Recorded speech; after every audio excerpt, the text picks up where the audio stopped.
when we look at like our delivery organizations, and we're trying to put these product teams, these delivery teams, these portfolio teams in place, the concern that most organizations are working with around their resource and around their planning is, are people working hard enough? Are we getting the optimal amount of work through our organization? So what that looks like in a lot of organizations, we've gone in and there's like a list of all the projects in the organization this way and all the people in the organization this way, and everybody's allocated across 15 or 20 things. You guys familiar with that sort of spreadsheet?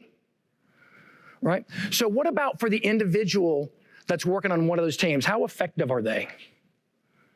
They're getting killed, right? Because they're being pulled in a million directions. And it turns out this stuff isn't linear and perfectly plannable. So one of the things that we've gotten really good at understanding is that we got to form some agile teams. We've got to get people together that know how to operate. But that's in conflict with somebody's job in the organization, which is to make sure that we're effectively utilizing our people.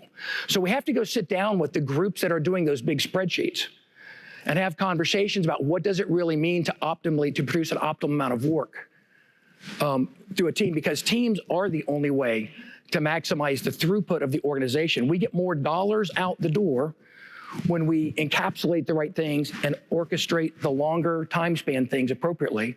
We can get more work out the door. So we have to be able to tie the conversation to a bigger conversation, not just how busy are people, but how much work are we moving through? How much waste are we reducing and no longer producing because we're operating in teams and answering these things together?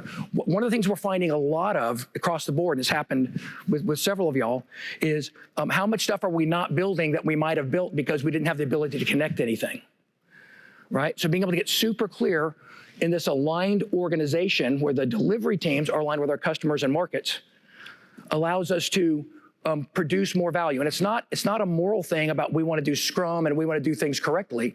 It is, we need to maximize how our resources are producing value. From an organizational standpoint, we're spending money to produce a result.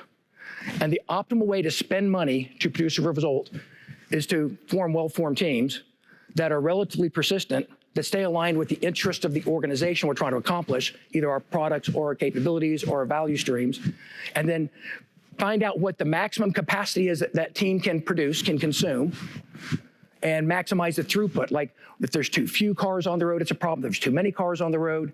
And these don't have to be these completely immutable, never changing size teams, because demand moves around the organization, because the pushback you'll get, because you'll have people say this is, if you form permanent teams that never change, but my demand doesn't look like that, then what am I gonna do when a big project comes in? Or what am I gonna do when I've got to outsource this? Well, we have to design these teams, a delivery organization, for resilience of shifting of capacity, core team members, cross-training some core team members across teams, building frameworks that allow us to scale work up and down as demand ebbs and flows.